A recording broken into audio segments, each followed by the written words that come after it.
Halo, Halo, udah lama nih Mas. ini udah mulai konten nih. Hei, ya Ngehengnya sabar, siapa?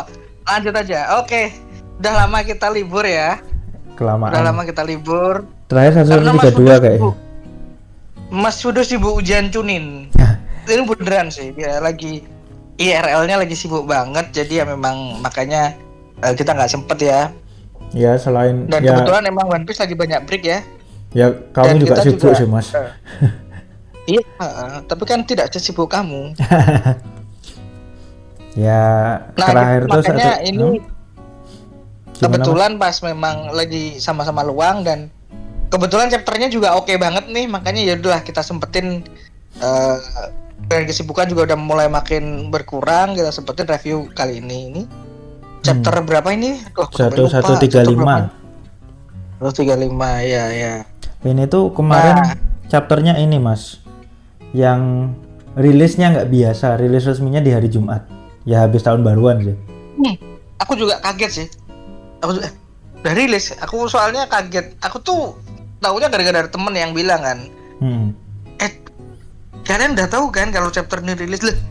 Anjay, aku udah nunggunya Senin soalnya. Minggu, aku Kebiasaan ya. nunggunya Minggu. Biasa nunggu Minggu. Makanya kita jadi agak santai nge-reviewnya, nggak buru-buru banget ya. Nah, oke, langsung aja kita bahas. Sebelum itu subscribe dulu. Yang belum subscribe, yang udah subscribe, terima kasih teman-teman. Tanpa dukungan kalian, Ruang Ngobrol tidak akan bisa berkembang sejauh ini. Thank you. Langsung ke cerita sampul dulu dikit. Masih belum ngapa-ngapain seperti biasa. Cuman aku sukanya ini ngasih lihat perkembangan Tama walaupun cuman sekilas, dan emang kayak sengaja dikasihnya Hold'em yang dulu nyekap Tama. Jadi kayak ini loh, Tama udah berani, minimal udah berani. Tapi ya udah gitu doang sih sebenarnya. Ya subtle aja sih. Ya udah kan emang suka gitu ya. Langsung ke cerita utama. Ini siapa namanya? Blibo. Aku lupa. Si burung hantu ini. Dia makan buah iblis Ikunomi yang bisa gedein barang inorganik. Cocok sih. Makan ya? Ya makan, make buah iblis. Kalau itu masih Ya. spekulasinya Lilith sih.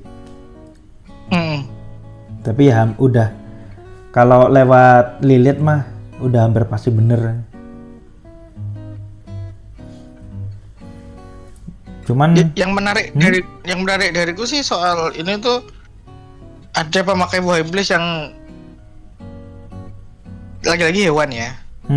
Dan tuh Pak lama banget gak mati-mati itu. Berarti kan emang buah iblis itu kan ini menegaskan banyak teori soal buah iblis itu loh, keberadaannya dia tuh. Kayak gimana Mas?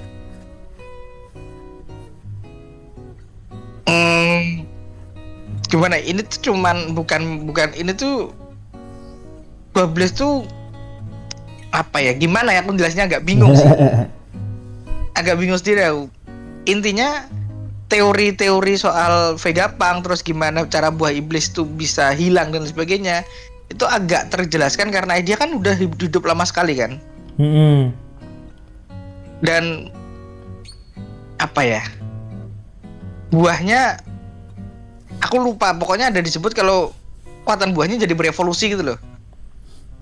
Kayaknya enggak deh Mas. Nggak ada ya sebutan itu ya. Oke, sepertinya akunya yang lebih ke ini buahnya emang cocok buat Elbaf. Cuman bukan berevolusi, tapi lebih ke Lilithnya itu seingatku bilang dia kayaknya nggak terlalu ngeh kalau buah Ikunomi itu bisa dipakai buat buku juga. Oh iya. Kalau nggak salah ingat. Iya. Bukan berevolusi sih. Iya itu anjay. Sumpah. Iya. Bukan evolusi. Oke, berarti aku yang salah nih.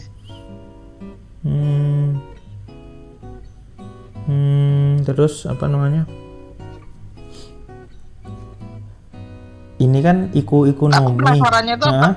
apakah nanti dia akan berperan besar di cerita ya, karena diperkenalkan cukup detil loh maksudnya, Iya, iya. dan perpustakaannya juga. Kayak ada lore-nya sendiri gitu. Dan dia kan yang dalam tanda kutip tahu sejarah ya. Iya. Oh, apalagi ada Chopper ya kan? Dia yang bisa ngomong kan, makanya Menarik sih. aku penasaran ke situnya sih nanti. Karena dia yang ngejagain buku. Ya mungkin lanjut dulu kali ya Mas ya. Ini yang sempat dibahas rame banget. Kolon sama replay itu yang bapaknya bajak laut. Itu aku jujur aneh banget sih. Ya siapa sih yang enggak raksasa sama manusia biasa loh. Gimana caranya gitu? Ya bisa sih technically, tapi Nggak usah dipikirin sih yang itu. Ini namanya juga One Piece sih. nggak, aku yakin pasti akan ada yang nanya, dan mungkin ras manusianya itu yang badannya gede. Ya, cuman teori yang kenceng ya Mas ya. Teori yang kenceng itu Bakenir. bukan Bakanir. Ya itu mungkin ada yang mikir situ kayak Mas Daris. Cuman teori yang kenceng tuh ini Mas, yang pengen tak bahas tuh. Skober Gaban yang paling kenceng nih.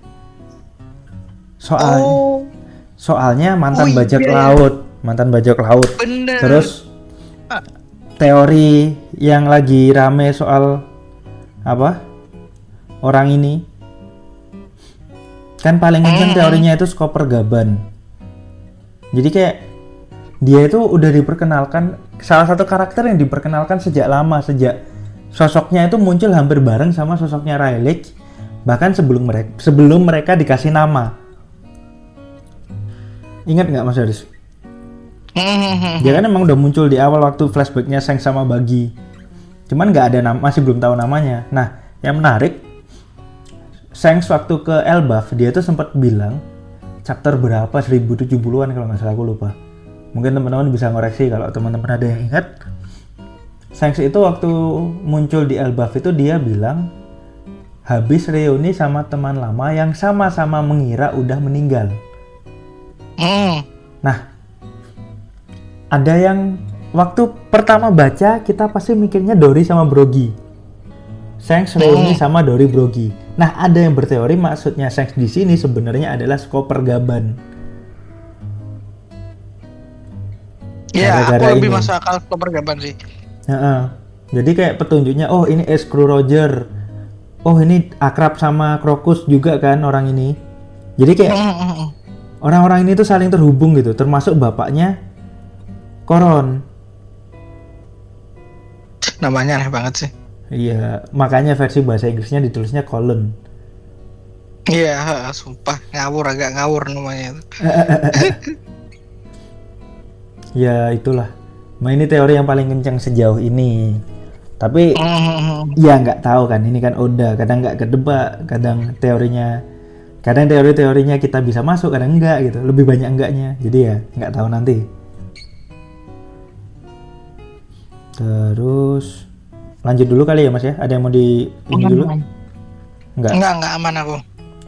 Nah sekarang ke karakter misterius ini, yang di chapter lalu kita nggak sempet review, tapi yakin tebakannya teman-teman tuh mirip-mirip lah. Kembarannya Shanks, saudaranya Shanks lah minimal ya. Minimal saudaranya, kembaran atau enggak sih kita belum tahu ya. Soalnya mirip banget kan, dan itu nggak mungkin Shanks sendiri. Walaupun ya pedang, kalau Mas Daris perhatiin di siluetnya itu dia kelihatan bawa pedang yang mirip sama pedangnya Shanks, Griffon.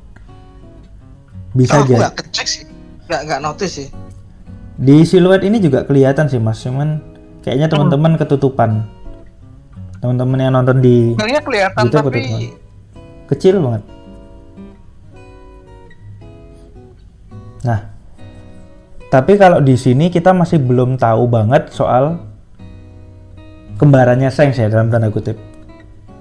Kita masih belum tahu banget cuman selain soal wajahnya yang mirip Shanks. Nah, yang dikasih lihat di sini di chapter ini tuh malah kekuatannya sih yang kemungkinan cewek itu ya. Yang satunya lagi. Mas Daris notice nggak ini kekuatannya apa kira-kira? Racun. Hah? Racun. Bukan. Perhatiin Apa? ini. Jadi di sini tuh nggak ada perban, di sini nggak ada perban, di sini ada. Di bagian lengan sama iya. kaki. Iya. Aku tuh mikir tuh kenapa jadi bukan racun ya, aku mikir itu sesuatu yang sejenis dengan apa ya, kayak mungkin gas, mungkin ya semacam kayak gas Sesar. apa-apa yang bikin kita tanpa nyentuh tuh orang udah kena gitu loh. Ternyata Jadi observan juga kamu. Mas sebenarnya nggak cuman aku sih, ini seluruh dunia kayaknya udah pada banyak yang ngomongin ini. Soalnya Anjay, berarti aku bodoh dong. nggak gitu, maksudnya lebih ke banyak yang nyadar, walaupun ya nggak semua sekali baca nyadar juga. Ini kalau nggak salah Mas Tony juga menyadari hal yang sama. Ton Yo kalau teman-teman ingat. Ini sempat diskusi juga dikit sama dia. Apa? Kekuatannya itu kemungkinan perban itu tadi. Nah, yang jadi pertanyaan apakah ini paramesia perban atau mythical Zoan lagi nih, mumi atau apa gitu kan. Paling cuman itu aja tebakannya.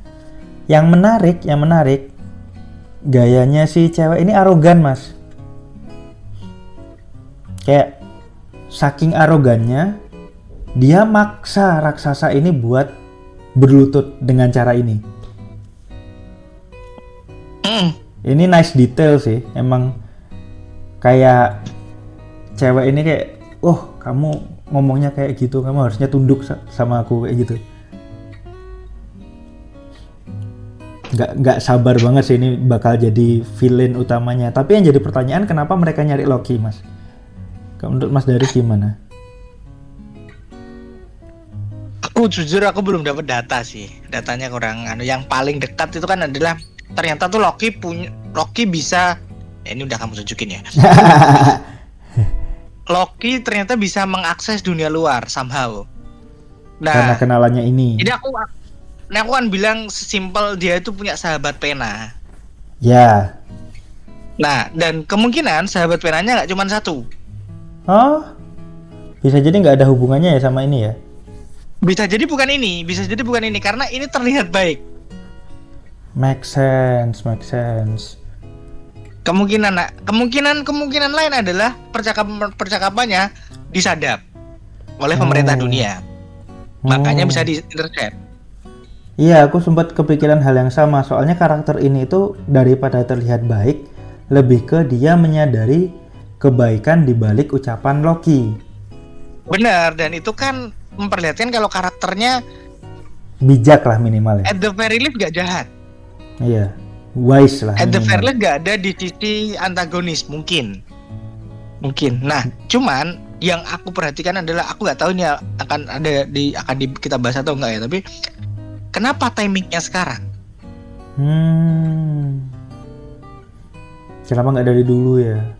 Kenapa nggak dari dulu? Kenapa sekarang? Kenapa kok pas ada Luffy? Apa yang bikin mereka bergeraknya sekarang? Triggernya apa? Ya bisa jadi triggernya Ya, Luffy triggernya sih. apa? Triggernya apa yang bikin sekarang? Bisa jadi triggernya Karena Luffy sih. Kalau mereka bisa mengakses Elbaf dengan semudah itu dan mereka nyari lagi, apa yang menghentikan mereka tidak dari dulu ke sini? Itu yang aku entahlah kenapa ya, tapi ya karena ada Luffy kemungkinan triggernya ya insiden Vegapunk. Jadi selain Loki adalah bonus. Yang ingin dicari terutama adalah Vegapunk dan Luffy. Loki bonus. Nah, membebaskan Loki akan membuat Elbaf kacau. Aku yakin sekuat-kuatnya mereka nggak akan bisa mengalahkan Elbaf sendirian.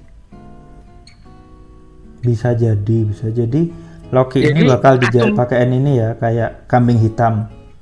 Apa istilahnya? bukan Pengalih, mungkin pengalih. kalau buatku mungkin bukan kambing hitam ya, diverse ya, Mm-mm. apa namanya, bukan kambing hitam ya, apa istilahnya? Diversion Scapegoat tapi ya? apa Bukan ya? juga. Ya itulah Pokoknya pengalih perhatian lah. Nah, dengan Loki bebas, Elbaf akan chaos. Iya. Makanya waktunya mereka untuk menghabisi Luffy dan Vegapunk jadi lebih mudah. Mungkin. Tapi Loki ternyata bukan orang yang jahat banget gitu. Jadi nanti semua rencana akan terputar balikkan kok. Iya sih, banyak teori yang mikir serupa. Pada akhirnya itu nanti Loki dan Luffy bakal jadi temen. Oh ya, itu jelas sih. Nah ini yang berarti antagonis utamanya kemungkinan memang kembarannya Shanks dalam tanda kutip tadi ya. Terus lanjut. Nah kakek Jarul akhirnya muncul. Kalau teman-teman ingat, Jarul ini dulu orang yang raksasa yang muncul di flashbacknya Big Mom. Nah ini jokesnya lucu sih. Pedang nembus kepala tapi dia masih baik-baik aja. Ya Cuman, memang ya begitulah. Cuman yang aku penasaran mas. Lebih Jepang banget sih. Iya. Yang aku penasaran mas. Ini Fever Card Data Book ya. Aku ingat ini aku sempat ngecek soalnya. Tinggi badannya Brogy sama Jarul harusnya nggak beda jauh. Tapi di sini Brogy dilihat dikerdilkan sama Oda dibandingkan sama Jarul ya. Nah aku curiganya ada salah lagi nih di Fever Card Data Book. Kan biasa itu sering kan diralat data book ya. Jadi ada kemungkinan bakal diralat lagi kalau ngelihat ini. Masalah persepsi. Atau ya. Aku ragu sih, biasanya persepsi yang kelihatan gede itu yang di depan, bukan yang di belakang. Tapi ya entahlah ya. Ya soalnya Usopp sama Luffy kaget itu loh maksudku. Yang jelas, yang pasti buatku Jarul tuh fungsi adalah menceritakan kisah yang hilang.